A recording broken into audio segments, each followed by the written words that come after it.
Dr. Ganganarayan, I just माता जी के कृष्णा, आज हमारा परम सौभाग्य है कि हमारे बीच एक विशेष कोई अतिथि आज आए हैं। उनमें से हैं मध्य प्रदेश के हाई कोर्ट के जस्टिस गंगोले एंड हिज वाइफ, उनके पत्नी मिसेस गंगोले।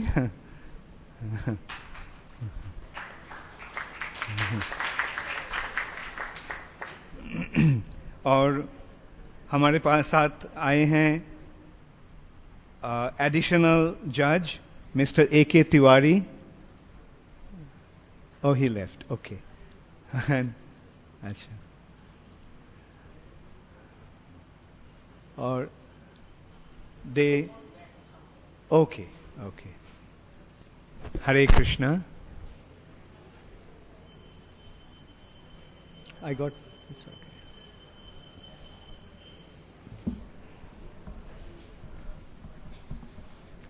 आज हमारा सेमिनार का अंतिम क्लास है और परसों आप सब तैयार हुए हैं परसों के लिए? हाँ, परसों हाँ इम्तिहान होगा, परीक्षा होगा। ओ हाँ हाँ, मिस्टर तिवारी, हाँ जो मैं बोल रहा था, हमारे बीच आए हैं एडिशनल जज मिस्टर A.K. तिवारी और मैजिस्ट्रेट मिस्टर P.K. शर्मा।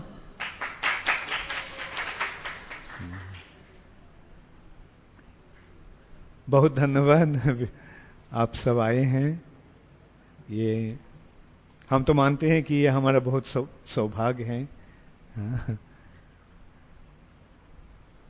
अच्छा, मिस्टर R.S. ठक्कर भी आए हैं, मैजिस्ट्रेट।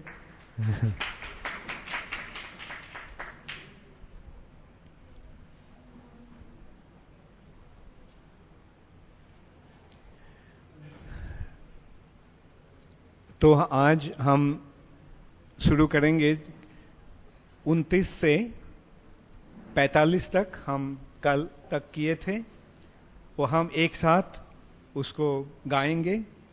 सब किताब आपके पास है, ब्रह्म संहिता सबके पास, सब लाए हैं? अच्छा, get some books Ganganarayan for them. Okay, या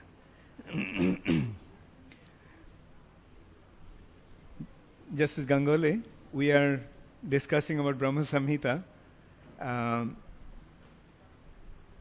We will recite from 29 onwards.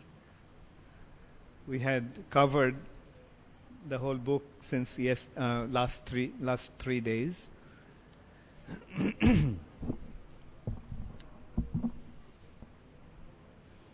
अच्छा, हम शुरू करेंगे पहला श्लोक से। पहला श्लोक के बाद हम 29 श्लोक से पाठ करते रहेंगे।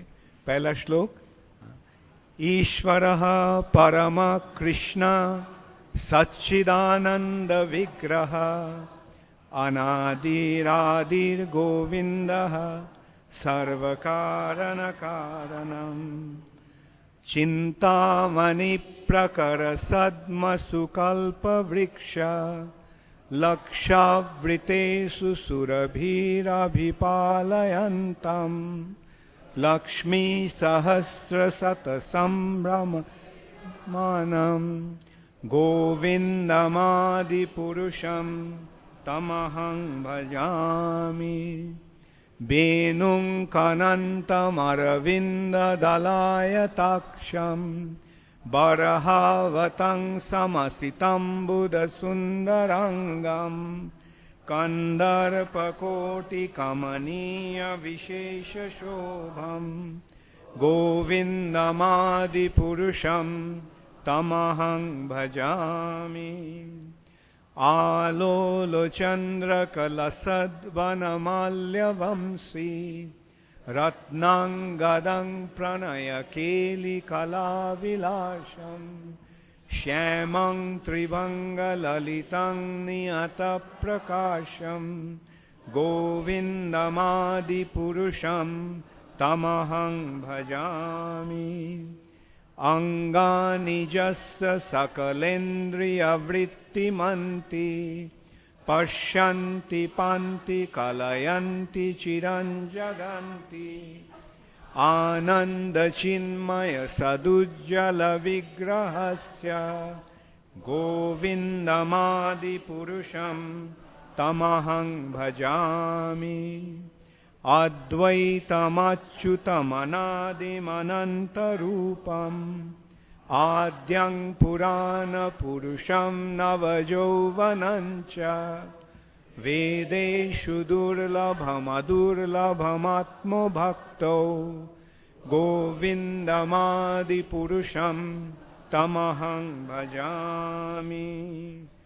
पन्थस्तु कोटिशतवत्सरसंप्रगम्यो वायोरथापि मनसो मुनिपुङ्गवानां सोपस्ति यत्प्रपदसिं न विचिन्ततत्ते गोविन्दमादिपुरुषं भजामि। एकोपसौ रचयितुं जगदण्डकोटिं यच्छक्तिरस्ति जगदण्डचयायदन्त अण्डान्तरस्थ परमाणुचयान्तरस्थं गोविन्दमादिपुरुषं तमहं भजामि।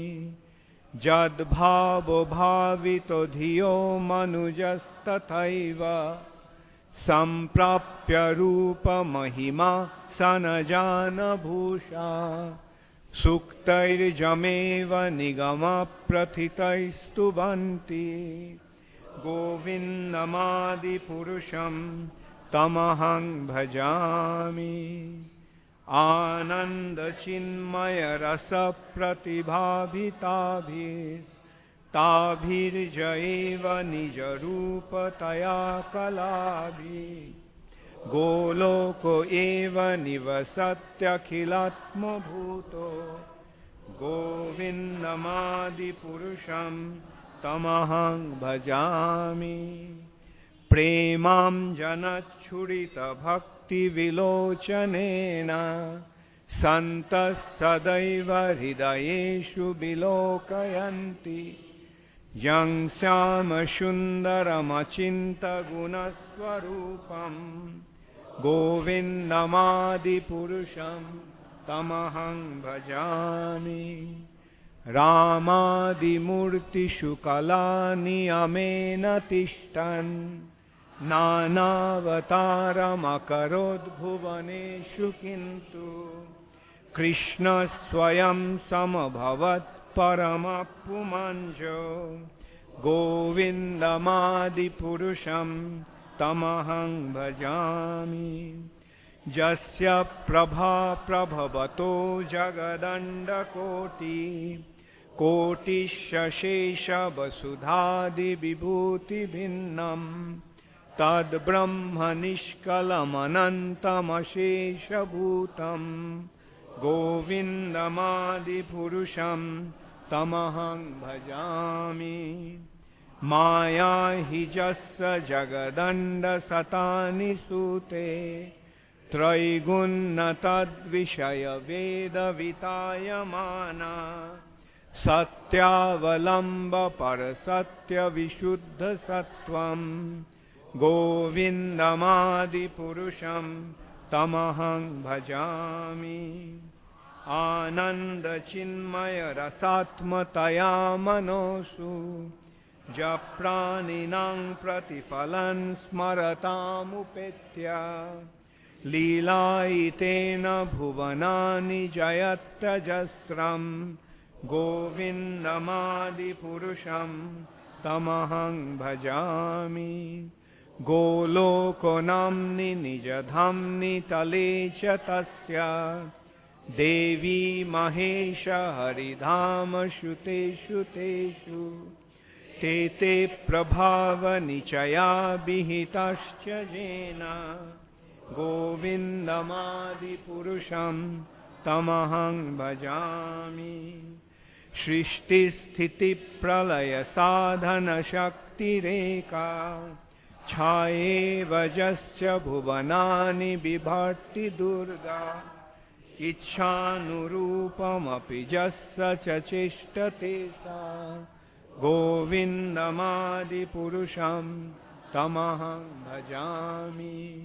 क्षीरं यथा दधिविकारविशेषयोगात् संजायते न हि ततः पृथगस्ति हेतो यस्सम्भूतामपि तथा समुपैति कार्यात् गोविन्दमादिपुरुषं तमहं भजामि। Hare Krishna. Okay, so now will recite.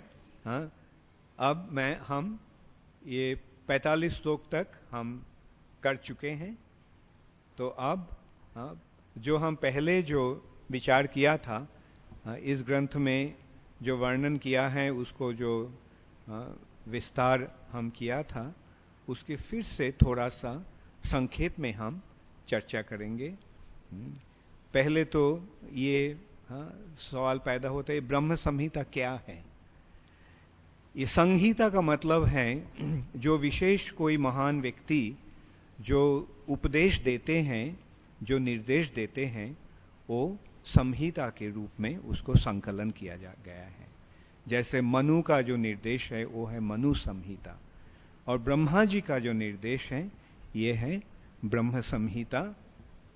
ब्रह्म संहिता का 100 अध्याय है, परंतु इस पृथ्वी पर केवल ये 5म अध्याय हमें मिल रहा है, बाकी सब अप्रकट हो गए हैं, हमारे दर्शन में अब नहीं प्रकाशमान है। तो ये जो हम विचार जो कर रहे हैं, चर्चा जो कर रहे हैं ब्रह्म संहिता का, ये ब्रह्म संहिता का केवल 1 अध्याय है, 5म अध्याय। तो इस अध्याय में ब्रह्मा जी वर्णन कर रहे हैं। पहले श्लोक में ब्रह्मा जी मंगलाचरण कर रहे हैं, मतलब भगवान को प्रार्थना के रूप में भगवान को वर्णन कर रहे हैं। भगवान कौन है? भगवान है ईश्वरः परम कृष्ण, मतलब श्री कृष्ण है परम ईश्वर। ईश्वर शब्द का अर्थ होता है मालिक। विशेष विशेष स्थान का विशेष विशेष और विशेष विशेष कोटि का विशेष विशेष ईश्वर हो सकता है। जैसे ये जो उज्जैन डिस्ट्रिक्ट है, उज्जैन डिस्ट्रिक्ट का ईश्वर कौन है? हम कह सकते हैं कि उज्जैन का जो कलेक्टर साहब हैं वो है उज्जैन का ईश्वर। हाँ, महाकाल वो तो है। महाकाल केवल उज्जैन का ही नहीं, महाकाल सारे संसार का ईश्वर है। महाकाल महेश्वर, उन्हें महेश्वर है, महा ईश्वर। तो ऐसे जो हम ईश्वर का विचार कर रहे हैं, ऐसे मध्य प्रदेश का ईश्वर अब कौन है? यहाँ का जो मुख्यमंत्री जो है। वैसे भारत का ईश्वर कौन है? भारत का जो प्रधानमंत्री है या गवर्नर। वैसे हम जब देखते हैं तो सारे जगत का ईश्वर कौन है? परम ईश्वर, सबसे महान ईश्वर कौन है? परम ईश्वर है श्री कृष्ण। ईश्वरः परमः कृष्ण, परम ईश्वर है श्री कृष्ण भगवान। अब ये भी विचार हम कर सकते हैं, भगवान ये शब्द का अर्थ क्या होता है? भग अस्ति इति भगवान। जिनके पास भग है वो है भगवान। तो भग शब्द का अर्थ क्या होता है? भग शब्द का विश्लेषण करते हुए हमारे शास्त्र में ये वर्णन किया गया है। ऐश्वर्यस्य समग्रस्य वीर्यस्य जसस्य श्रिय ज्ञान वैराग्यश्चैव शन्नांग इति भगांगना, अर्थात जिनके पास समग्र ऐश्वर्य, समग्र संपदा, समग्र दौलत जिनके पास है, समग्र, थोड़ा बहुत नहीं, पूरे जिनके पास है, पूरे ऐश्वर्य जिनके पास है, पूर्ण समग्र शक्ति जिनके पास है, समग्र यश ख्याति जिनके पास है, श्री मतलब सौंदर्य जिनके पास है, समग्र ज्ञान जिनके पास है और समग्र वैराग्य जिनके पास है, वो है भगवान। वो कौन है? वो है एकम एवं अद्वितीय परम पुरुष। वो है वो परम पुरुष जो एक और जिनका कोई दूसरा नहीं है। एकम एवं अद्वितीय परम पुरुष। उनके बहुत सारे गुण के अनुसार उनके बहुत सारे नाम हैं, उनके बहुत सारे लीला के अनुसार उनके बहुत नाम हैं। जैसे उनका एक गुण है, वो है सर्व आकर्षक, सर्वाकर्षक, सबको आकर्षण करते हैं, उसके कारण उनका नाम है कृष्ण। उन्होंने परम आनंद विधान करते हैं, प्रदान करते हैं, उसके लिए उनका नाम है रमते इति राम, राम। उन्हें सारा संसार के सृष्टि करते हैं, उसके कारण उनका नाम है विष्णु। उन्हें सारे जीवों को पालन करते हैं, उसके कारण उनके नाम है नारायण। उन्होंने नंद महाराज के पुत्र के रूप में लीला विलास किए थे, उसके कारण उनका नाम है नंद नंदन, यशोदा नंदन। उन्होंने सारे गोपियों का नाथ है, उसके कारण वो है गोपीनाथ। वो राधा रानी के बहुत प्यारे हैं, उसके कारण उनका और एक नाम है राधा वल्लभ।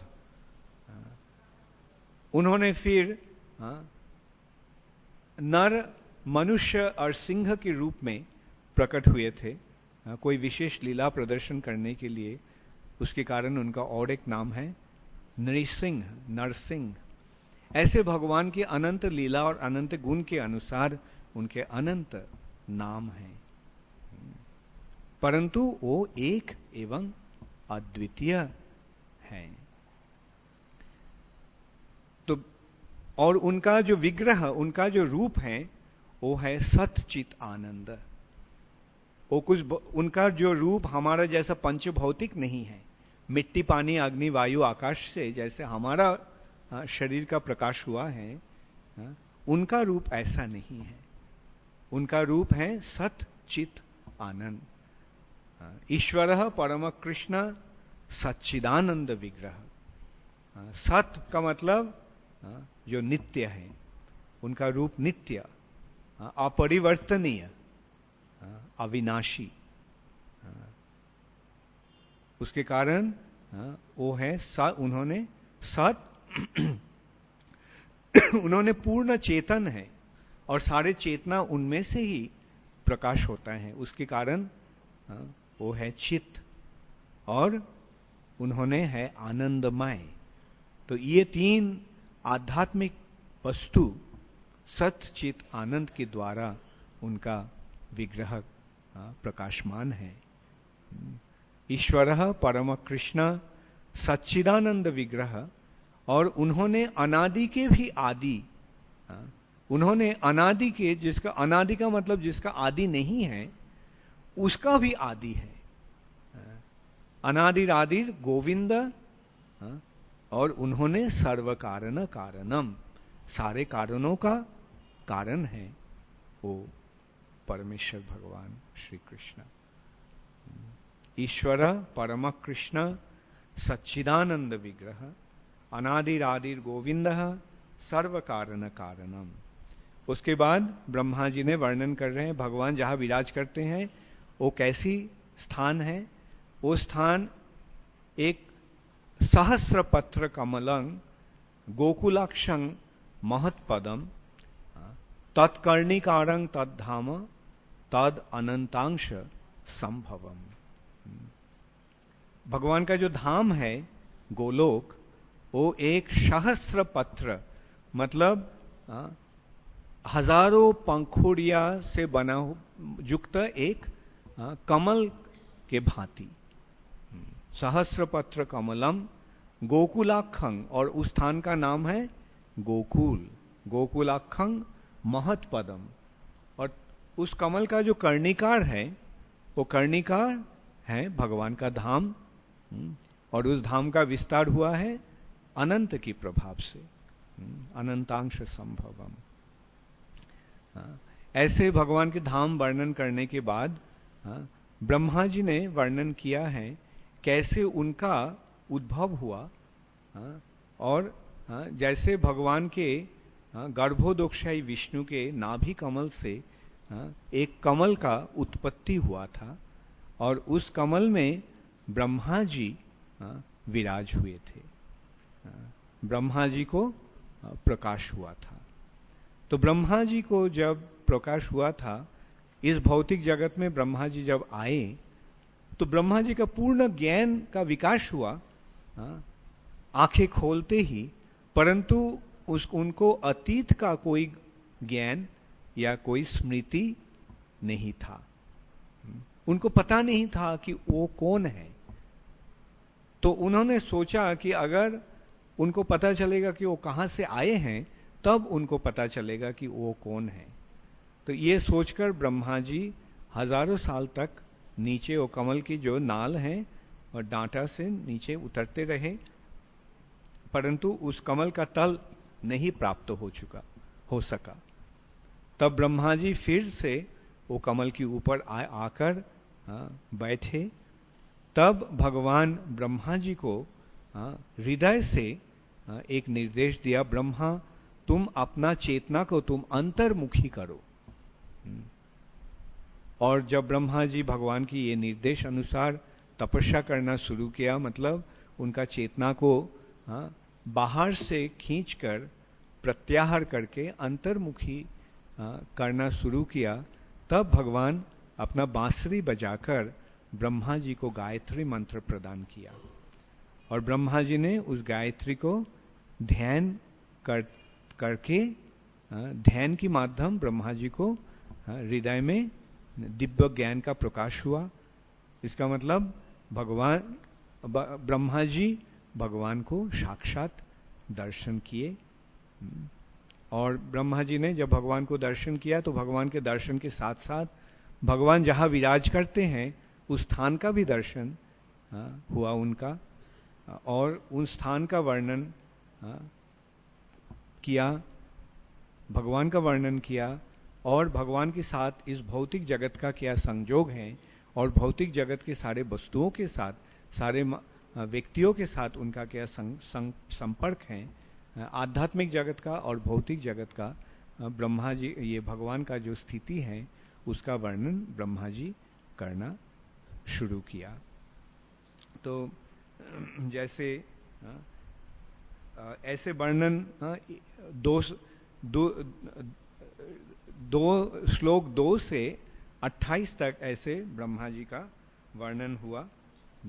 तो मैं फिर से 27 श्लोक और 28 श्लोक का मैं अनुवाद मैं फिर से पाठ करूंगा, ताकि हमको याद आ जाए ब्रह्मा जी जो कह रहे हैं उसका असल तात्पर्य क्या था। तद अनंतर, ये 27 श्लोक का अनुवाद है। तद अनंतर श्री कृष्ण की दिव्य वेणुध्वनि से प्रकट वेदों की माता गायत्री ब्रह्मा के 8 कानों के माध्यम से स्वजनित ब्रह्मा के मुख कमल में प्रविष्ट हो गई। श्री कृष्ण के वेणु गीत से उत्पन्न गायत्री को प्राप्त करने पर पद्मजोनि ब्रह्मा ने आदि गुरु भगवान द्वारा दीक्षित होकर द्विजत्व प्राप्त किया। द्विजत्व का मतलब क्या होता है? दूसरा जन्म। पहला जन्म होता है पिता माता से, शरीर का जन्म होता है, और दूसरा जन्म जो होता है वो होता है आत्मा का जन्म। आत्मा का जन्म कैसे होता है? आत्मा का जन्म होता है गायत्री माता और गुरु पिता के माध्यम। गुरुदेव है पिता और गायत्री माता। और यहां ब्रह्मा जी का गुरु कौन है? ब्रह्मा जी का गुरु भगवान स्वयं। उसके कारण भगवान को आदि गुरु कहा जाता है, क्योंकि उनसे ही सबसे पहले इस ज्ञान ब्रह्मा जी ने प्राप्त हुए थे। आदि शिष्य है ब्रह्मा और आदि गुरु है भगवान। भगवान दिव्य ज्ञान अर्थात आध्यात्मिक जगत के ज्ञान ब्रह्मा जी को ऐसे प्रदान किया था। श्लोक 28 का अनुवाद है, त्रिवेदमयी गायत्री के स्मरण द्वारा प्रबुद्ध होकर ब्रह्मा सत्य सागर से परिचित हो गए। तब उन्होंने समस्त वेदों के सार स्वरूप श्री कृष्ण की इस प्रकार स्तुति की। जो स्तुति हम एक साथ किए थे 45 श्लोक तक, 29 से लेकर 45। तो 29 से लेकर 45 का मतलब कितना हुआ? 16, 17। ठीक है। तो अब हम 46 श्लोक को एक साथ गाएंगे। दीपार्चिरेव हि दशान्तरमभ्युपेत्य दीपायते विवृत हेतु समान धर्मा जस्ताद्रिगेव हि च विष्णुतया विभाति गोविंदमादि पुरुषम तमहं भजामि। अर्थात दीपार्चिरेव हि दशांतरम अभ्युपेत्य, जैसे एक दीप से दूसरा दीप जलाया जाता है और दीप जब जल जाता है तब पहला दीप में जितना किरण जितना ज्योति है दूसरा दीप में से ही उतना ही ज्योति निकलता है। दोनों दीप में कोई अंतर नहीं रहता है। फिर भी पहला दीप जो है उस दीप से ही सारे और दीपों का प्रज्वलन हुआ था। वैसे ही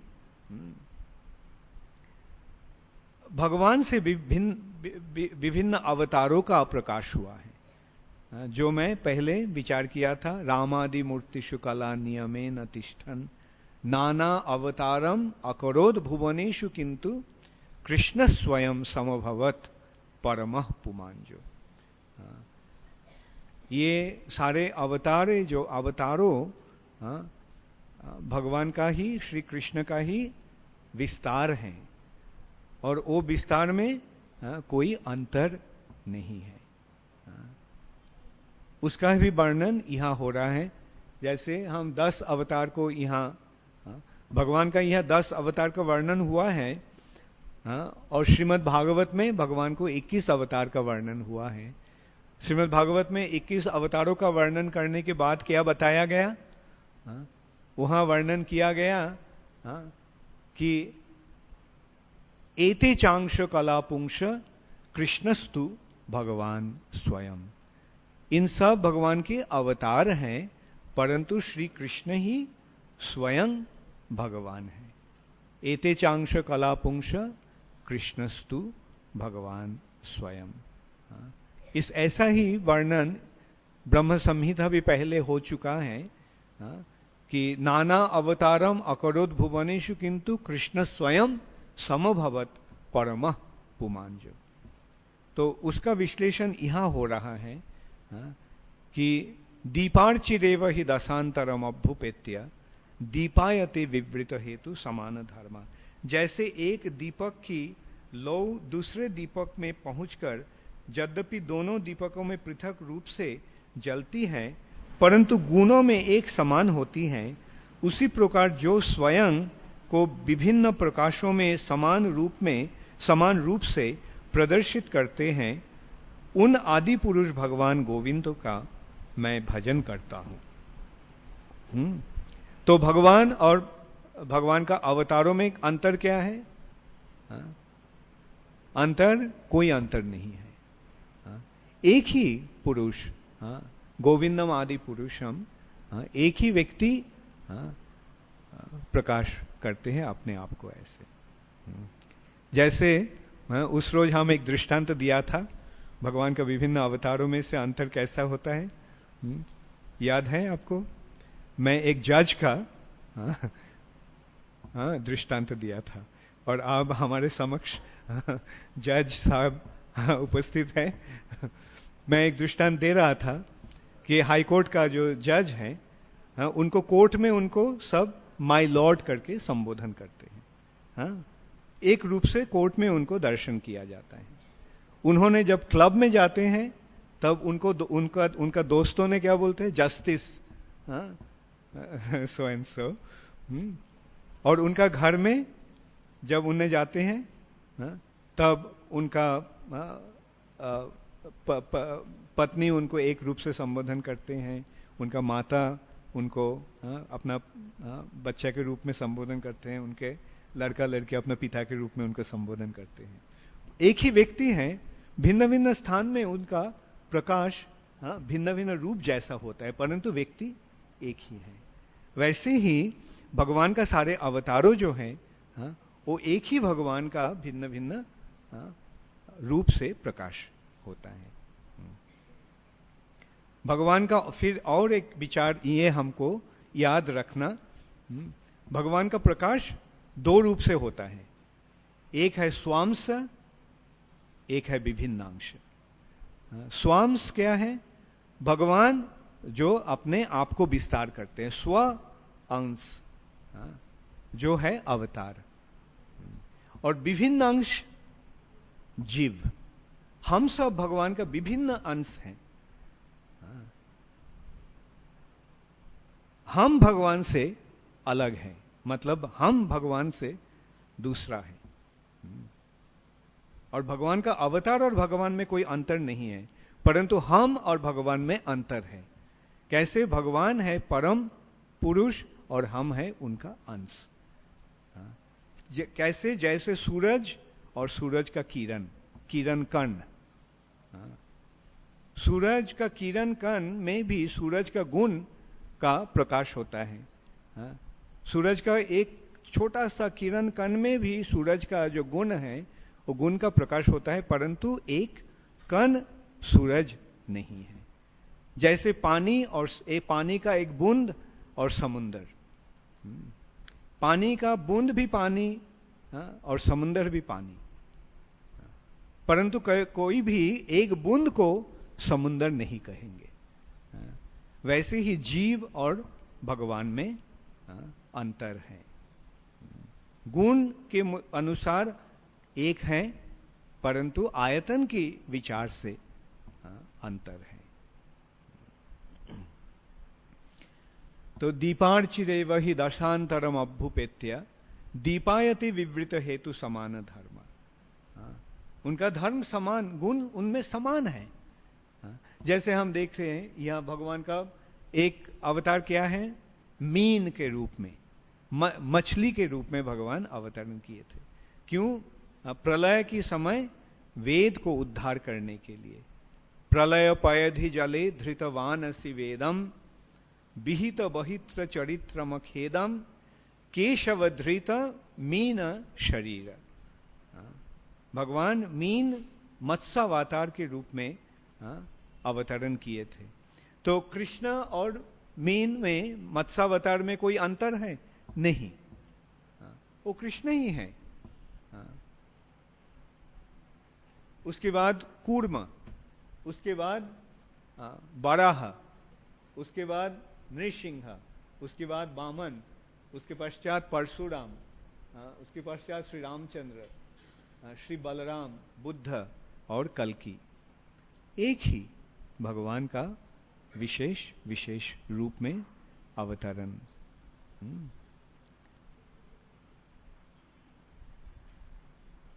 अच्छा, श्लोक 47। जकार नर नव जले भजति स्म जोगा निद्रामनंत जगदंड सरोमकूपा आधार शक्तिम अवलंब परां स्वमूर्तिम गोविंदमादि पुरुषम तमहं भजामि। ज कारणर्णव जले भजति स्म जोग निद्राम अनंत जगदंड सरोमकूप। जो कारण समुद्र में, कारण अर्णव का मतलब, अर्णव शब्द का अर्थ क्या है? अर्णव, अर्णव शब्द का अर्थ है समुद्र, समुद्र। कारण अर्णव का मतलब है कारण समुद्र, कारण समुद्र। कारण समुद्र जैसे यहाँ पानी का समुद्र है, वैसे और सारे बहुत सारे समुद्र हैं। इस भूमंडल में ही और सारे समुद्र हैं जिसका वर्णन शास्त्र में किया गया है। जैसे ये तो हम जो समुद्र हम देख रहे हैं वो कौन सी समुद्र है? वो है लवण समुद्र, नमक का समुद्र। इसके बाद सूरा का समुद्र है, मतलब सूरा का वाइन, वाइन का हिंदी क्या है? हाँ, शराब, हाँ, शराब का समुद्र है, हाँ, घी का समुद्र है, हाँ, और दूध का समुद्र है, पानी का समुद्र है। ऐसे भिन्न भिन्न समुद्र हैं। परंतु इस भौतिक जगत का जो भौतिक जगत वो है, उसका प्रकाश हुआ है कारण समुद्र से। कारण, कारण भी एक पदार्थ है। जो कुछ होता है यहाँ, उसके पश्चात क्या है? उसके पीछे कारण है। तो ये कारण एक वस्तु है, वो कारण का ही एक समुद्र है। और उस कारणर्णव जले भजति स्म जोग निद्राम, भगवान महाविष्णु के रूप में वहां वहां लेटे हुए हैं, और वहां जोग निद्रा में उन्हें शयन कर रहे हैं, सो रहे हैं। जोग निद्राम अनंत जग, और उनका रोमकूप से अनंत जगत ब्रह्मांड का सृष्टि हो रहा है। जैसे पानी में अगर हम श्वास लेते हैं तो उस श्वास से बुदबुद उत्पन्न होता है, वैसे भगवान जो कारण समुद्र में सोए हुए हैं, उनका रोमकूप से, जो उन्होंने केवल उनका नाक और मुंह से ही श्वास नहीं ले रहे हैं, उनका सारे रोम रोम से भी उन्होंने श्वास ले रहे हैं, रोमकूप से भी। हम लोग भी रोमकूप से भी हम श्वास लेते हैं, हमको पता नहीं है, परंतु मेडिकल साइंस इसको स्वीकार करते हैं। We breathe through our pores of the skins. तो भगवान भी वैसे जो श्वास ले रहे हैं, वो सांस निकलने से जो बुदबुद का सृष्टि होता है, वो एक एक बुदबुद है, एक एक ब्रह्मांड। और उस ब्रह्मांड में भगवान तब अच्छा, तो ये जो वो कौन है? महाविष्णु। महाविष्णु जो कारणर्णव जले भजति स्म जोग निद्राम जगदंड सरोमकूप आधार शक्तिम अवलंब परां स्वमूर्तिम गोविंदम आदि पुरुषम तमहं भजामि। जो अपनी आधार शक्ति स्वरूप अनंत शेष नामक श्रेष्ठ मूर्ति का अवलंबन कर अपने रोमकूपों में अनंत ब्रह्मांडों के समाये हुए जोग निद्रा का आनंद लेते हैं, उन आदि पुरुष भगवान गोविंद का मैं भजन करता हूं। अच्छा, श्लोक 48। जस्यैक निश्चित कालमथावलंब जीवन्ति लोम विलजा जगदंडनाथा विष्णुर्महान् सह्य यस्य कला विशेषो गोविंदमादि पुरुषम तमहं भजामि। महाविष्णु के रोम छिद्रों से प्रकट ब्रह्मा एवं भौतिक ब्रह्मांडों के अन्न स्वामीगण उनके एक निश्वास जितने काल तक ही जीवित रहते हैं। ये ब्रह्मा का आयु कितना है आपको पता है? हाँ? जशैक निश्चित कालम अथावलंब जीवंती लोम विलजा जगदंड नाथा। अर्थात जिनका एक श्वास, श्वास का मतलब एक श्वास छोड़ना और ग्रहण करना, निश्वास और प्रश्वास, ये दोनों मिलकर एक श्वास होता है। तो ये उनका एक श्वास है जगदंड नाथा। जगद अंड का मतलब क्या है? ब्रह्मांड। और नाथा का मतलब उनका जो नाथ, जगद अंड का, ब्रह्मांड का नाथ कौन है? ब्रह्मा जी। तो ब्रह्मा जी का आयु कितना तक होता है? भगवान का एक श्वास। जस्य एक निश्चित,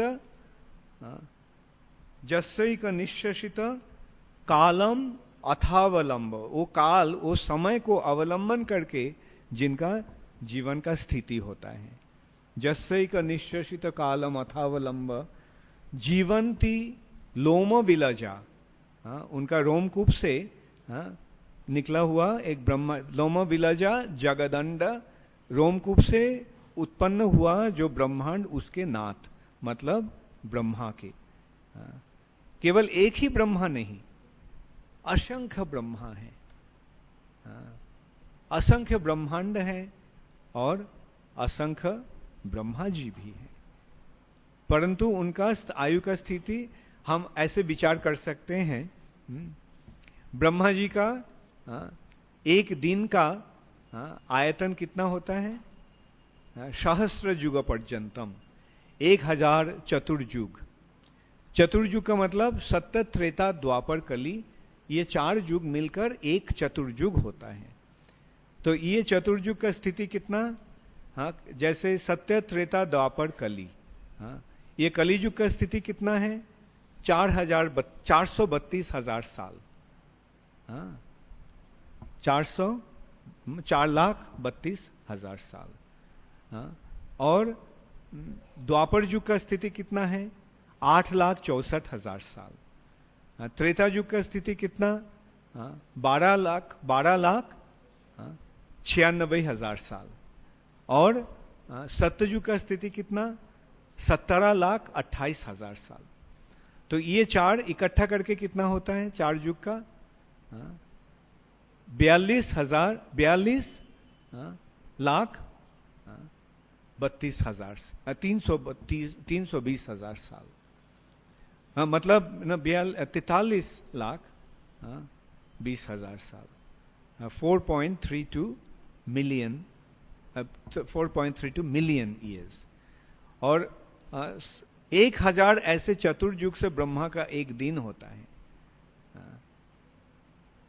तो देखिए ब्रह्मा के जी का आयु कितना लंबा है, दिन कितना लंबा है, और उसकी परिमाण ही ब्रह्मा जी का एक रात्रि भी है। सहस्र युग पर्यंतम ब्रह्मा जी का आयु, ब्रह्मा जी का आहु मतलब दिन और रात्रि। तो इस विचार से ब्रह्मा जी का आयु है 100 साल। इस विचार से, इस दिन के विचार से ब्रह्मा जी का आयु है 100 साल। तो हमारे विचार से ब्रह्मा जी का आयु कितनी लंबा है, कितनी ज्यादा है, कितनी दीर्घ है। परंतु ब्रह्मा जी का आयु भगवान का एक श्वास। जीवंती लोम विलजा जगदंड नाथ। और कौन? महाविष्णु का, महाविष्णु का श्वास से, कारण समुद्रों के लेटे हुए महाविष्णु जो श्वास लेते हैं, एक श्वास से करोड़ों करोड़ों ब्रह्मांड का सृष्टि होता है और उसका विनाश होता है। भास्वान् यथा स्म शकलेषु निजेषु तेज स्वीयं कियत् प्रकटयत्तपि तद्वदत्र ब्रह्मा ज एष जगदण्ड विधानकर्ता गोविंदमादि पुरुषम तमहं भजामि। सूर्य जिस प्रकार सूर्य कांतादि मणियों में अपने तेज का कुछ अंश संचार करता है, उसी प्रकार विभिन्न अंश स्वरूप ब्रह्मा जिनसे प्राप्त शक्ति द्वारा ब्रह्मांड का विधान करते हैं, उन आदि पुरुष भगवान गोविंद का मैं भजन करता हूं। भास्वान, भास्वान का मतलब आप जानते, भास्वान मतलब प्रज्वलित सूर्य। सूर्य को ये सूर्य को भास्कर कहा जाता है। भास्कर। भा का मतलब क्या है? भा का मतलब है ज्योति। और भा प्रदान, ज्योति प्रदान करने वाला जो है वो है भास्कर। तो इसके कारण सूर्य को यहाँ भास्वान मतलब भास्कर से, सूर्यदेव से, सूर्यदेव का किरण का थोड़ा बहुत प्राप्त होकर जो मणियों में, सूर्यकांत जैसे मणियों में ज्योति का प्रकाश होता है। मणि में ज्योति का प्रकाश होता है, जैसे हीरे मोती, हीरे पन्ना, ये सब मोती में, ये में मणि में जो किरण होता है, वो किरण वो कहाँ से प्राप्त होता है? सूर्य से। तो वैसे ही ये सूर्य से तेज या ज्योति प्राप्त होकर उस ज्योति को प्रदान करते हैं, प्रकाश करते हैं। वैसे ही ब्रह्मा जी भगवान से अपना ये शक्ति प्राप्त होकर ये ब्रह्मांड का कार्य संपादन करते हैं, विधान करते हैं। तो जिनसे ब्रह्मा जी ये शक्ति प्राप्त होकर ये विशाल कार्य संपादन करते हैं, उन गोविंद को, भगवान आदि पुरुष गोविंद को मैं भजन करता हूं। कौन कह रहे हैं? ब्रह्मा जी खुद कह रहे हैं। श्लोक 50। जत्पाद पल्लव जुगं विनिधाय कुंभ द्वंदे प्रणाम समये जगनाधिराज विघ्नान् विहन्तुमलमस्य जगत्त्रयस्य गोविंदमादि पुरुषं तमहं भजामि। गणाधिराज, गण अधिराज, इसका मतलब क्या है? गण ईश, गणपति, गणेश। गणेश क्या करते हैं? विघ्नान् विहन्तुम अलमस्य जगत्त्रयस्य। जगत्त्रयस्य मतलब तीन जगत का, तीन जगत, ऊपर का, बीच का और नीचे का, स्वर्ग, मर्त और पाताल। ये तीन लोक का जो सारे विघ्न विनाश करते हैं, जितने सारे बाधाएं आता है उसका कौन हटाते हैं, दूर करते हैं? गणेश। और दूर करके क्या करते हैं? गणेश सिद्धि प्रदान करते हैं। उसके कारण गणेश जी को सिद्धिदाता कहा गया है। सिद्धिदाता गणेशाय नमः। तो गणेश जी जो ये त्रिभुवन का, त्रिलोक का विघ्न विनाश करते हैं, कैसे करते हैं? जिसके पाद पल्लव जुगंग विनिधाय कुंभ दंदे प्रणाम समय स गणाधिराज। Go to the next one. Oh, अच्छा, you don't have it together.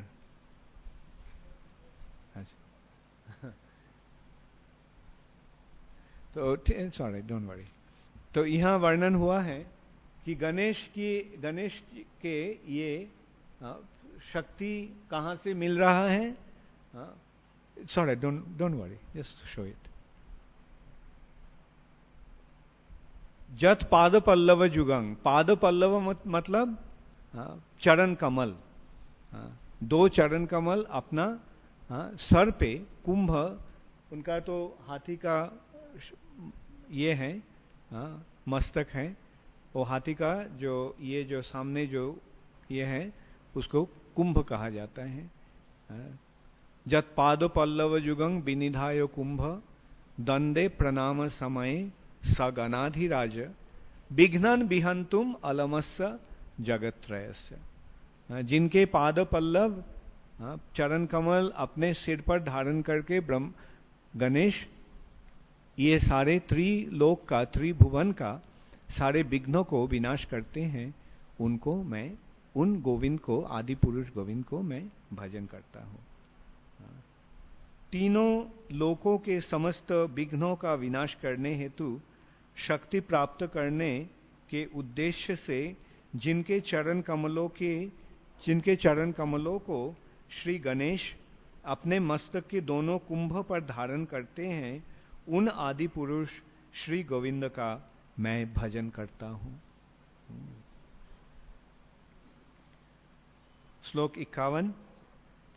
अग्निर्मही गगनमंबु मरुद्दिशश्च कालस्तथात्म मनसीति जगत्त्रयानि जस्माद् भवन्ति विभवन्ति विशन्ति जंच गोविंदमादि पुरुषं तमहं भजामि। अग्नि, पृथ्वी, आकाश, जल, वायु, दिशाएं, काल, आत्मा एवं मन रूपी 9 तत्वों से युक्त तीनों लोक जिनसे उत्पन्न होते हैं, जिनमें स्थित रहते हैं और प्रलय के समय जिनमें प्रवेश कर जाते हैं। What happened? अच्छा,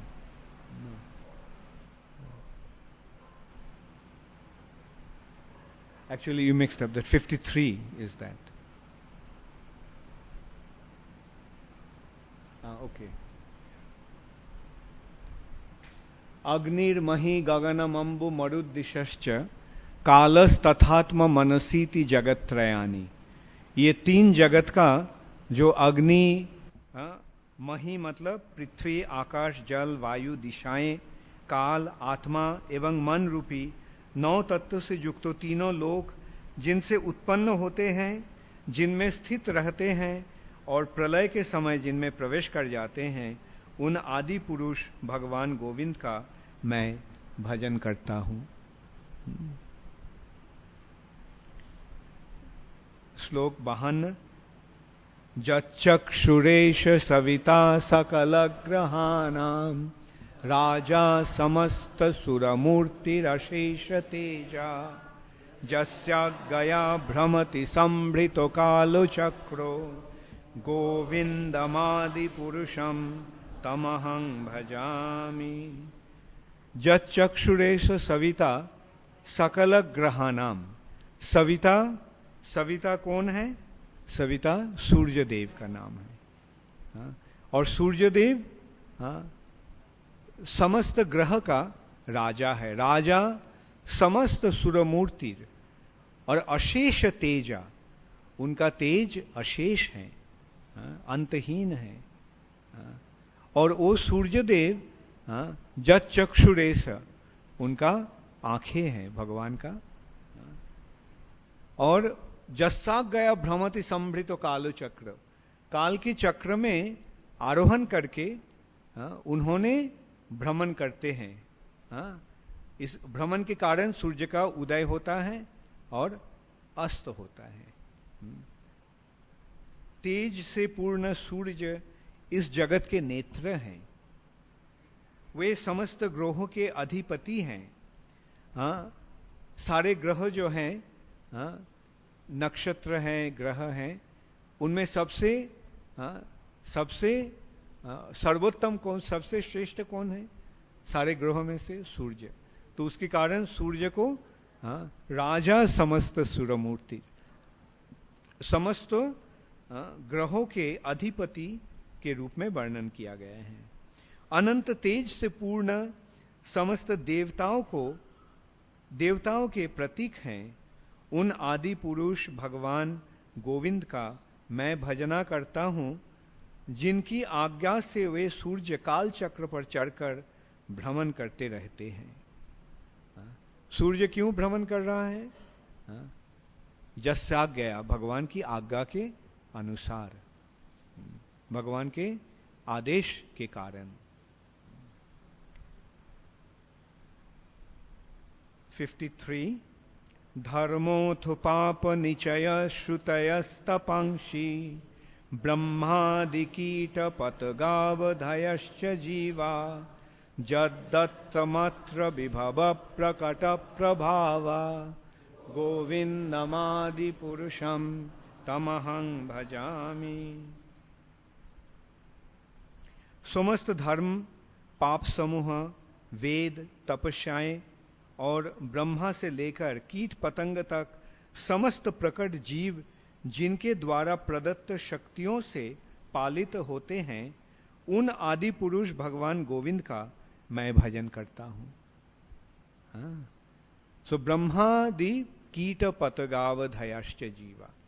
ब्रह्मा जी इस ब्रह्मांड का श्रेष्ठ जीव है।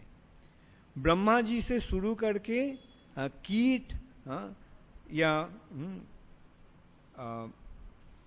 कीट पतंग तक हर प्राणी, हर जीव भगवान के शक्ति के द्वारा ही पालित होते हैं। वो आदि पुरुष गोविंद को मैं भजन करता हूं।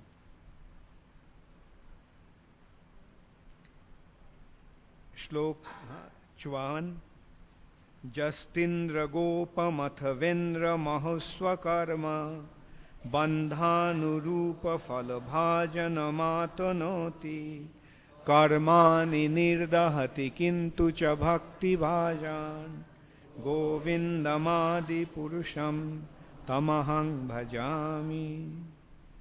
जो एक इंद्रगोप जैसे क्षुद्र कीड़े से लेकर देवराज इंद्र पर्यंत समस्त जीवों को उनके कर्म फलों के अनुरूप फल भोग कराते हैं, किंतु जो अपने भक्तों के समस्त सकाम कर्मों को समूल नष्ट कर देते हैं, उन आदि पुरुष भगवान गोविंद का मैं भजन करता हूँ। इस भौतिक जगत में हम सब अपना कर्म के अनुसार उसका फल भोगते हैं। जब हम भला काम करते हैं, काम करते हैं, तब उसके फल स्वरूप हमें पुरस्कार मिलता है। और जब हम पाप काम करते हैं तो उसके फल स्वरूप हमें सजा मिलता है, दंड मिलता है। ये कोई कहावत नहीं, ये हकीकत है। तो यहाँ वर्णन किया गया है जैसे बुरा काम करने से कैसे उसका फल के रूप में हमें मृत्यु के पश्चात हमें दंड मिलता है। बुरा काम करने से, अपराध करने से इस भौतिक जगत में भी हमें सजा मिलता है। केवल इस जगत, इस पृथ्वी पर ही नहीं, उसके फलस्वरूप हमें मृत्यु के पश्चात भी सजा मिलता है। ये जैसे विचार न्यायशाला में न्यायाधीश, जज दंड देते हैं, वैसे चरम न्यायाधीश हैं यमराज, धर्मराज। मृत्यु के पश्चात जो पाप काम हम करते हैं उसके विचार यमराज के विचारशाला में, विचारालय में, न्यायशाला में होता है और ऐसे सजा मिलता है। परंतु जब हम भगवान को, हरि बोल बाबा, चेंज इट, जब हम भगवान को शरण ले लेते हैं तब हमें ये सारे पापों से हमें छुटकारा मिल जाता है।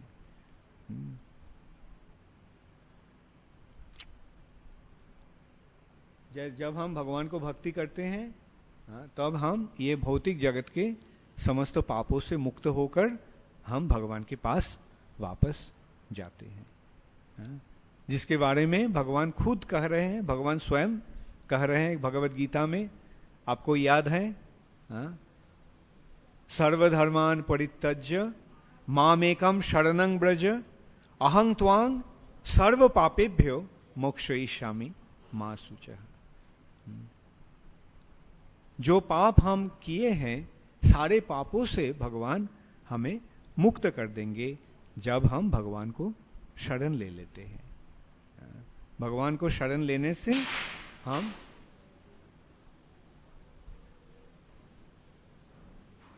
सारे पापों से हम मुक्त हो जाएंगे। ये प्रतिश्रुति हमें कौन दे रहे हैं? स्वयं भगवान ही दे रहे हैं। सर्वधर्मान परित्यज्य माम एकम शरणं ब्रज, केवल मेरे ही शरण ले लो, तब मैं तुमको सर्व पापेभ्यो, समस्त पाप से मैं तुमको मुक्त कर दूंगा।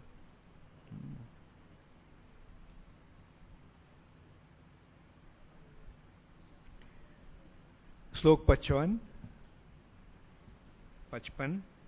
जं क्रोध काम सहज प्रणयादि भीति वात्सल्य मोह गुरु गौरव सेव्य भावै संचिन्ततस्य सदृशिं तनुमा पुरेते गोविंदमादि पुरुषं तमहं भजामि। क्रोध काम सहज स्नेह भय वात्सल्य मोह श्रद्धा तथा सेवा भाव से जिनका चिंतन करके साधक उन्हीं भावों के यथा योग्य रूप को प्राप्त हो जाते हैं, उन आदि पुरुष भगवान गोविंद का मैं भजन करता हूँ। That's the show the cowherd boys. You can just keep it in that. तो हम जैसे जैसे भाव से, किसी भी भाव से हम भगवान को सेवा कर सकते हैं। काम भाव से भी भगवान का सेवा होता है। क्रोध से भी भगवान को सेवा हो सकता है। जंग कामक क्रोध जंग क्रोध काम सहज प्रणयादि भीति, और सरल प्रेम से उनका भी किसी भी भावना लेकर हम अगर भगवान को सेवा करते हैं या भगवान के बारे में चिंतन करते हैं तो हम उस भाव को प्राप्त हो सकते हैं। जादृशी भावना जस्य सिद्धिर्भवति तादृशी, जैसे जैसे भावना लेकर हम भगवान को पास जाएंगे उसी भाव हम प्राप्त होंगे। जैसे ये वर्णन हुआ है कि क्रोध के द्वारा, क्रोध से किसको कौन भगवान के बारे में चिंतन किया? शिशुपाल। भगवान को देखते ही उसको गुस्सा आ जाता था। कृष्ण को देखते ही उसका गुस्सा आता था। उसका जन्म के समय में ये विचार हुआ था कि वो कृष्ण का मासी का लड़का था, तो मौसी का लड़का था। तो ये उसका मृत्यु के जन्म के समय में उसका 4 हाथ और 3 आंखें था। तो ये देखकर जो विद्वान व्यक्तियों ने सब बताया ये तो असुर है। ये भगवान का प्रतिद्वंदी बन के आया है, तो इसको खत्म कर दो, इसको रखना ठीक नहीं है। जैसे दुर्योधन के जन्म के समय में भी विदुर और महान व्यक्तियों ने धृतराष्ट्र को बताया था कि ये कुलांगार है, ये कुल के अंगार हैं। अंगार का मतलब आग।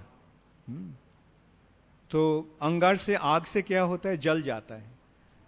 तो जिस व्यक्ति के कारण पूरा कुल ध्वंस हो जाता है उसे कुलांगार कहा जाता है। तो उन्होंने बताया, क्योंकि उस समय जो विद्वान महान व्यक्ति थे उनको पता चलता था, आगे भविष्य की दर्शन उन्होंने कर सकते थे, वो सारे विचार करके देख के। क्योंकि दुर्योधन का जब जन्म हुआ तब इतने सारे कुलक्षण का प्रकाश हो रहा था, तो उन्होंने बताया ये तो कुलांगार है, इसके कारण कुल नष्ट हो जाएगा। तो उसको विदुर ने बताया, इसको इसको त्याग दो, इसको खत्म कर दो, इसको जीना ठीक नहीं रहेगा। परंतु धृतराष्ट्र पुत्र स्नेह से अंध होकर उसकी बात नहीं माना, और अंत में हम देखा क्या हुआ, सारे कुरु वंश नष्ट हो गया था उसके कारण। तो वैसे ही शिशुपाल का भी हुआ था, बताया गया था कि उसको खत्म कर दो, परंतु उस समय एक विचार ये भी हुआ कि इसका मृत्यु असल में कृष्ण के हाथ में होगा, और कृष्ण से मृत्यु होने से इसका उद्धार हो जाएगा, क्योंकि भगवान का हाथ में असुरा हरिना हता, असुरों को भी जब भगवान संहार करते हैं तो असुरों का भी मुक्ति मिल जाता है। तब उनकी माँ ने, शिशुपाल का माँ ने कृष्ण को विनती किया, कृष्ण तुम इसको अपराध को क्षमा कर देना। कृष्ण बोला ठीक है, हम इसको 100 अपराध को क्षमा करेंगे, 100 अपराध को मैं क्षमा कर दूंगा। तो 100 अपराध कृष्ण को कितना निंदा किया, कृष्ण को कितना बुरे बातें कृष्ण के बारे में उन्होंने बताया, बल्कि कृष्ण ने उसको सहन कर लिया। परंतु जब राजस्वीय यज्ञशाला में यज्ञ में होने वाला था, तब वो 100 अपराध अतिक्रम हो गया, तब कृष्ण ने अपना सुदर्शन चक्र के द्वारा उसको हत्या किया, संहार किया। तो भगवान के हाथ से, भगवान के द्वारा संहार, उसका देहांत होने के कारण उसको भी मुक्ति हो गया था। क्रोध से भी भगवान को चिंतन करते हैं कोई, तो उसको भी मुक्ति मिल जाता है। और काम से गोपियां ने श्री कृष्ण का अपना प्रेमिक के रूप में उनके साथ संपर्क स्थापना किया, तो उसके कारण सहज प्रणयादि भीति, भय से कंस का मुक्ति हो गया। प्रणयादि भीति, कृष्ण का नाम सुनते ही कंस का भय होता था। जब कंस सुना कि कृष्ण का जन्म हुआ, तब कंस का ऐसे, उसका बाल ऐसे खड़ा हो गया जैसे डर के मारे। वो सो रहा था, उसको जगाया गया कि वो वसुदेव और देवकी का 8म संतान का जन्म हुआ है। सुनते ही वो कांपने लगा और उसका बाल खड़ा हो गया। कैसे? भय के कारण। काम क्रोध सहज प्रणयादि भीति, वात्सल्य, नंद महाराज और माँ यशोदा, कृष्ण के प्रति उनका वात्सल्य प्रेम था। अपना पुत्र के रूप में उन्होंने कृष्ण को दर्शन करते थे। ऐसे सारे भावना लेकर हम भगवान को प्रति हमारा मनोभाव अर्पण कर सकते हैं। परंतु 2 भाव होता है। एक है बैरी भाव, शत्रु के रूप में भगवान को दर्शन करना, जैसे शिशुपाल कंस दंतवक्र ने किया था। वो भाव सही नहीं है। बैरी भाव से भगवान को चिंतन नहीं करना चाहिए। अनुकूल भाव से भगवान को चिंतन होना चाहिए। Thank you so much. Hare Krishna.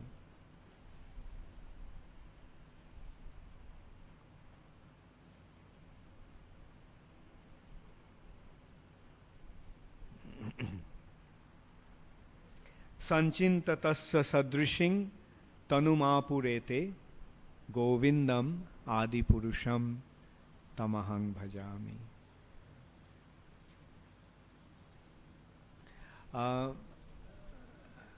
You could have anyway.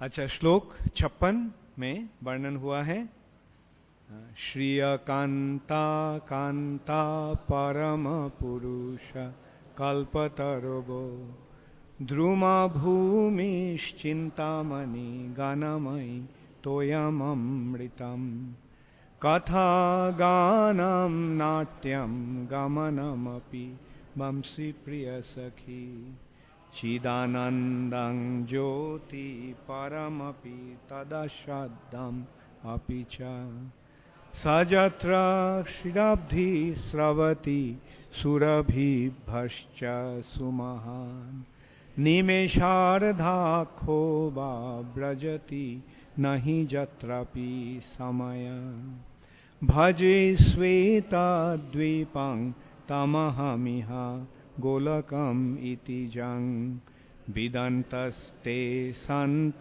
क्षितिविरलचरा कतिपय। अच्छा, ये इसका ब्रह्मा जी का स्तव का समाप्ति हो रहा है। अंत में ब्रह्मा जी क्या कह रहे हैं?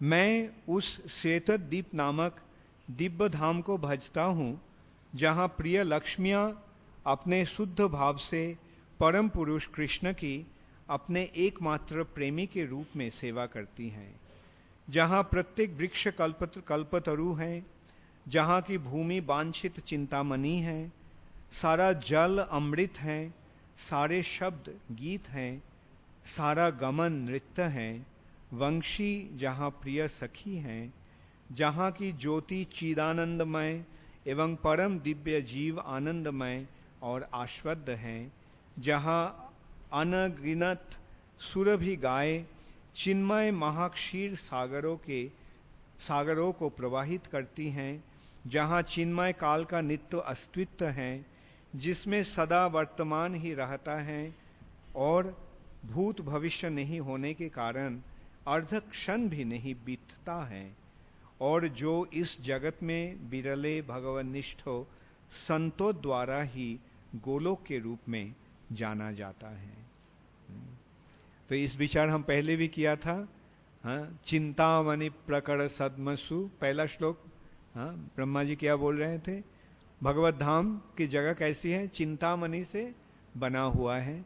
हाँ, कल्प वृक्ष, वहाँ का जो वृक्ष है वो सारे कल्प वृक्ष हैं, और वहाँ के गोपियाँ सब लक्ष्मी हैं। लक्ष्मी सहस्र शत संभ्रम सेव्यमानम, वही यहाँ वर्णन हो रहा है फिर से। श्रिया कांता, श्रिया लक्ष्मी देवी है, कांता प्रेमिका, और कांत है परम पुरुष श्री कृष्ण। श्रिया कांता, कांत परम पुरुष। कल्पतरुबो, वहाँ का जो वृक्ष है, तरु है, वो सब कल्पतरु है, कल्प वृक्ष है। और ध्रुमा, ध्रुमा का मतलब वृक्ष, ध्रुम मतलब वृक्ष, वह कल्प वृक्ष है। और भूमि, वहाँ का जो मिट्टी जमीन जो है भूमि, वो चिंतामणि है, भूमि चिंतामणि गणमयी। और तोयम, तोयम का मतलब पानी, वहाँ का पानी अमृतम, जमुना के पानी अमृत है। वहाँ का वृंदावन का जो पानी है, सब सारे पानी अमृत है, पानी नहीं है। और कथा गानम, वहाँ जो बातें हैं, शब्द जो हैं वो गान है, संगीत है। और नाट्यम गमनम अपि, वहाँ जो गमन वो है नाट्य, नृत्य। वो चलते नहीं, वो नाचते हैं, वो बोलते नहीं, वो गाते हैं वहाँ सब। और बंसी प्रिय सखी, और बंसी प्रिय सखी है। और चिदानंदं ज्योति परमपि तदाश्रद्धम पीछा, वहाँ का आस्वादन को क्या हो रहा है? चिद आनंद, चिन्मय आनंद रूप ज्योति का आस्वादन हो रहा है। वो आनंद क्या है? आनंद है मन की भक्ति पूर्ण प्रेम स्वरूप मनोभाव। सजत्र क्षीराब्धि श्रवती सुरभि भश्च सुमहान, वहाँ का जो गाय है वो सब सुरभि गाय है। और सुरभि गाय से जो दूध निकल रहा है, वो दूध से एक सागर बन गया है, वो है क्षीराब्धि, क्षीर या दूध का सागर, श्वेतद्वीप, क्षीर सागर, मिल्क ओशन, क्षीराब्धि श्रावती सुरभि, और निमेषार्धा खोबा ब्रजती नहीं जत्रापि समय। वहां समय एक आधा निमेष तक भी वो आगे नहीं बढ़ता, वो समय नित्य है। वहां समय में, वहां का समय में अतीत और भविष्य नहीं है, वो सारे नित्य वर्तमान काल है। वो कैसा है वो हम समझ नहीं पाएंगे, वो समझने के लिए हमको वहां जाना पड़ेगा।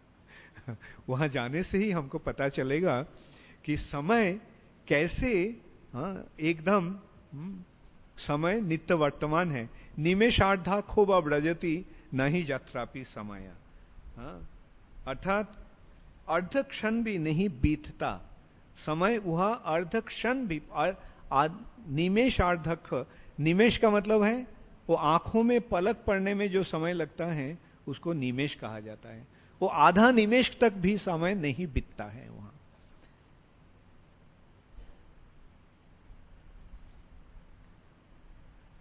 और भजे श्वेत दीपं तमहमिह गोलपं गोलकम इति जान, उस श्वेतद्वीप नामक गोलोक जो धाम है उस स्थान को मैं भजन करता हूं। तो ये ब्रह्मा जी ने बताने के बाद अच्छा, उसके बाद मैं सिर्फ अनुवाद ही पढ़ के, ये ब्रह्मा जी की सप्तसार गर्भित स्तुति सुनने के पश्चात भगवान श्री कृष्ण ब्रह्मा से बोले, हे ब्रह्मा, मेरे महत्व विज्ञान को विशेष रूप से जानकर यदि प्रजा सृष्टि करने की तुम्हारी इच्छा हो तो हे वत्स, मुझसे ये 5 श्लोकी विद्या को सुनो। तो भगवान अब 5 श्लोक में ब्रह्मा जी को एक ज्ञान प्रदान कर रहे हैं। वो ज्ञान क्या है? जब ज्ञान तथा भक्ति के द्वारा शुद्ध चिदानुभूति उत्तेजित होती है तो समस्त जीवों के आत्म प्रिय श्री कृष्ण के प्रति भगवत प्रेम लक्ष्मणा चिन्मय रस रूपा सर्वोत्तम भक्ति जागृत होती है। अर्थात जब ज्ञान तथा भक्ति के द्वारा हमें, भक्ति से क्या होता है? भक्ति से ज्ञान प्राप्ति होता है, ज्ञान से भक्ति नहीं आता है, भक्ति से ज्ञान आता है। हाँ, ज्ञान और वैराग्य, भक्ति है मां और उनका 2 पुत्र हैं, ज्ञान और वैराग्य। जब भक्ति होगा तो मां के साथ साथ अपना पुत्र भी आ जाता है। हाँ, भक्ति के साथ साथ ज्ञान और वैराग्य ऐसे ही आ जाता है।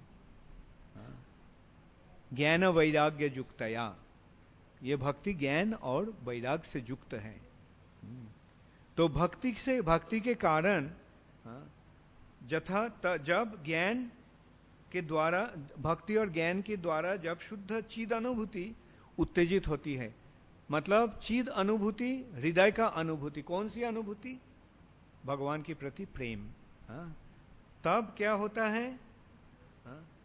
तब समस्त जीवों के आत्म प्रिय श्री कृष्ण के प्रति भगवत प्रेम लक्षणा चिन्मय रस रूपा सर्वोत्तम भक्ति अर्थात प्रेम भक्ति जागृत होता है।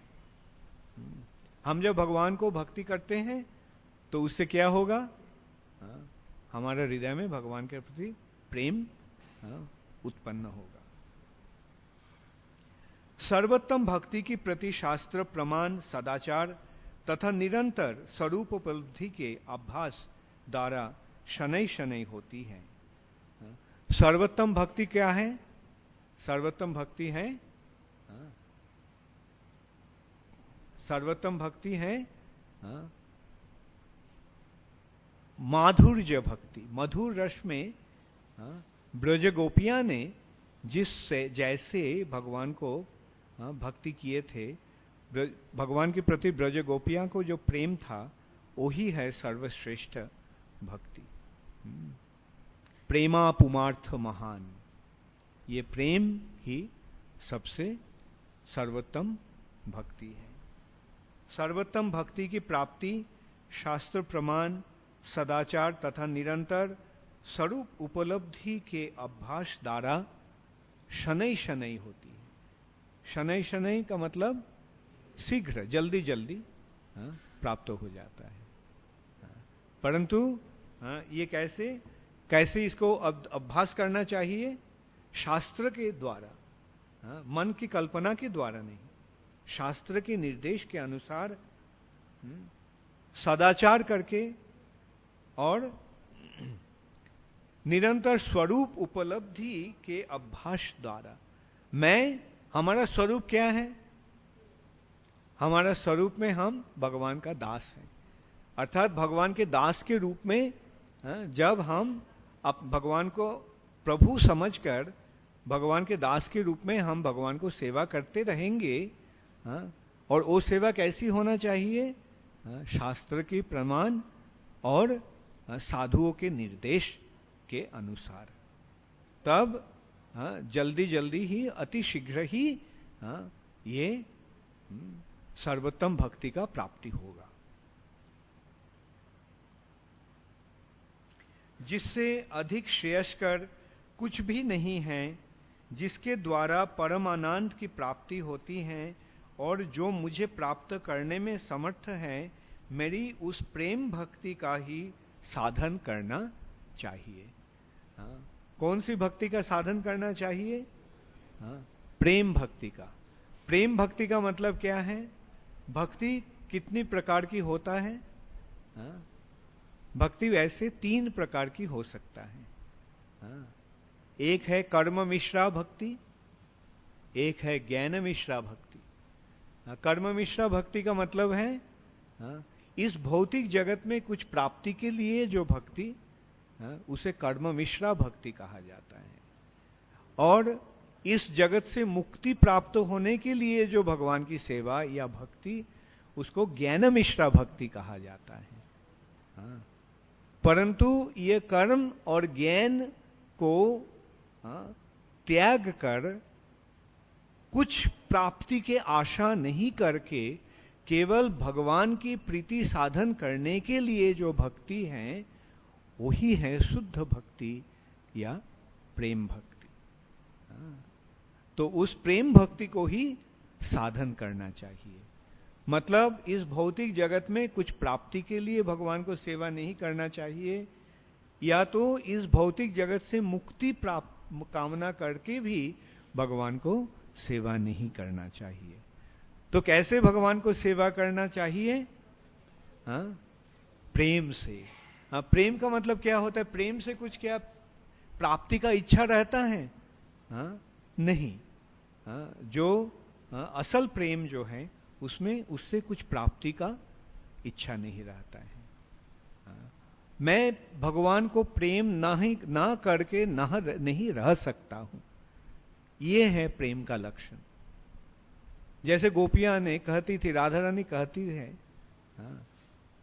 कि मैं क्या करूं ये कृष्ण को प्यार किए बिना मैं नहीं रह सकता। और देखो कृष्ण को प्यार करने से हमें फायदा क्या हुआ, हमें कितना कठिनाई हो रहा है, और ये हमको दगा दे के चला जाता है। ये हमको बोलता है आएगा और नहीं आता है, और देखो अब चला गया मथुरा, और मथुरा से बोला, जाने के वक्त बोला था कि जल्दी जल्दी आ जाएगा, तो 100 साल बीत गए हैं, नहीं आ रहा है। तो ऐसे जो भावना, तब ये ऐसा मनोभाव ऐसा होता है कि क्यों मैं उसको प्यार कर रहा हूं, और इसका उत्तर है उसको प्यार किए बिना मैं नहीं रह सकता हूं। मुझे मालूम नहीं कि क्यों ऐसा हो रहा है। ये है प्रेम की लक्षण। तो ऐसे प्रेम से ही भगवान को भक्ति करना चाहिए। और उस प्रेम से क्या प्राप्ति होता है? आनंद।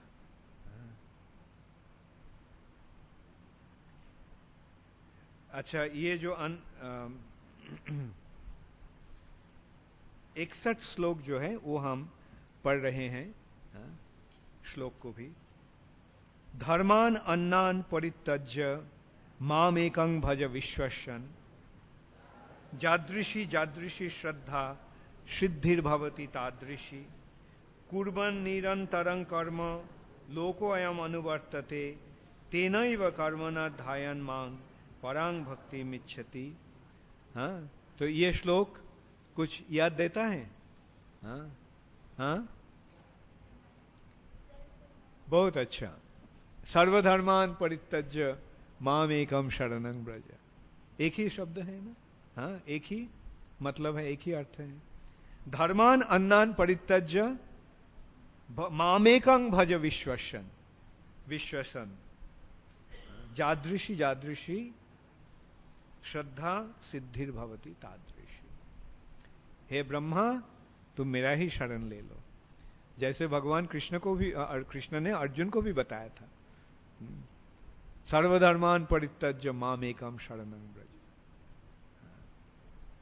कुर्वन् निरन्तरं कर्म लोकोऽयम् अनुवर्तते तेनैव कर्मणा ध्यायन् मां परां भक्ति मिच्छति। हे ब्रह्मा, अन्य सारे धर्मों का परित्याग करके श्रद्धा पूर्वक एकमात्र मेरा भजन करो तथा मेरी सेवा करो। श्रद्धा के अनुसार ही सिद्धि मिलती है। इस जगत के लोग निरंतर किसी न किसी आदर्श हेतु कर्मरत कहते हैं। उन्हीं सब कर्मों द्वारा मेरा चिंतन करते हुए वे मेरी सेवा रूपी पराभक्ति को प्राप्त करेंगे। अर्थात जो भी हम कर्म करते हैं वो अगर हम भगवान के लिए करेंगे तो उस कर्म के द्वारा हम भगवान को भक्ति प्राप्त होंगे। जैसे भगवान अर्जुन को क्या बोला? युद्ध करने के लिए बोला, और युद्ध करके अर्जुन को ये प्राप्त, भगवान का कृपा प्राप्त हुआ। तो जो काम हम करते हैं उस काम के द्वारा ही हम भगवान को कृपा प्राप्त हो सकते। केवल 4 काम नहीं करना चाहिए: मांसाहार, नशा, अवैध संग और जुआ इत्यादि खेल। ये 4 केवल त्यागना, और बाकी जो कुछ काम, वो सारे काम करके हम भगवान को सेवा कर सकते हैं। अच्छा, लास्ट श्लोक, श्लोक 62। अहं हि विश्वस्य चराचरस्य बीजं प्रधानं प्रकृति पुमांश्च मया हितं तेज इदं बिभर्षि विधे विधेहि तमाथो जगन्ति। हे ब्रह्मा, सुनो, मैं इस स्थावर जंगम जगत का बीज अर्थात मूल तत्व हूं। प्रधान द्रव्य या पदार्थ का सत्य, प्रकृति तथा पुरुष भी मैं ही हूं। तुम्हारे द्वारा धारित ब्रह्म का ये तेज भी मेरे द्वारा ही प्रदत्त है। अब तुम इस तेज द्वारा स्थावर जंगम की सृष्टि का विधान करो। तो ऐसे ब्रह्मा जी को भगवान श्री कृष्ण ने निर्देश दिया था, जो इस ब्रह्म संहिता में वर्णन हुआ है। तो ये ब्रह्म संहिता अध्ययन करके, विचार करके हमें क्या, हम क्या समझे? पहली बात तो ये है, परम ईश्वर भगवान श्री कृष्ण ही है, और श्री कृष्ण सर्व कारण कारणम है, सारे कारणों का कारण है। उनसे ही सब तत्वों का सृष्टि हुआ है, छोटे बड़े सब कुछ उन्हीं का ही, या तो स्वांश है, नहीं तो विभिन्न अंश है। हम लोग उनका विभिन्न अंश हैं। अगर कृष्ण समुंदर है तो हम एक पानी का बूंद है। अगर कृष्ण सूरज है तो हम एक एक कण है, किरण का कण है। तो ये समझकर हमें भगवान को क्या करना चाहिए? सेवा करना चाहिए, क्योंकि अंश का कार्य है पूर्ण का सेवा करना। पूर्ण का सेवा करने से ही अंश का अस्तित्व का हाँ, अस्तित्व का सार्थकता होता है, सार्थक होता है। तो हम अगर हमारा जीवन को सार्थक बनाना चाहते हैं तो हमें क्या करना होगा? गोविंद का भजन करना होगा, भगवान का सेवा करना होगा। हरे कृष्णा। कोई प्रश्न है किसी को? Yes, get the microphone to him.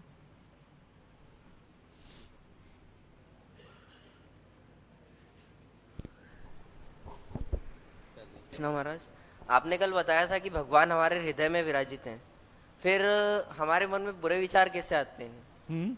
आपने कल बताया था कि भगवान हमारे हृदय में विराजित हैं, फिर भी हमारे मन में बुरे विचार कैसे आते हैं? और यदि हमारे आदतें बुरी पड़ जाएं तो क्या हमारे हृदय से भगवान बाहर चले जाते हैं?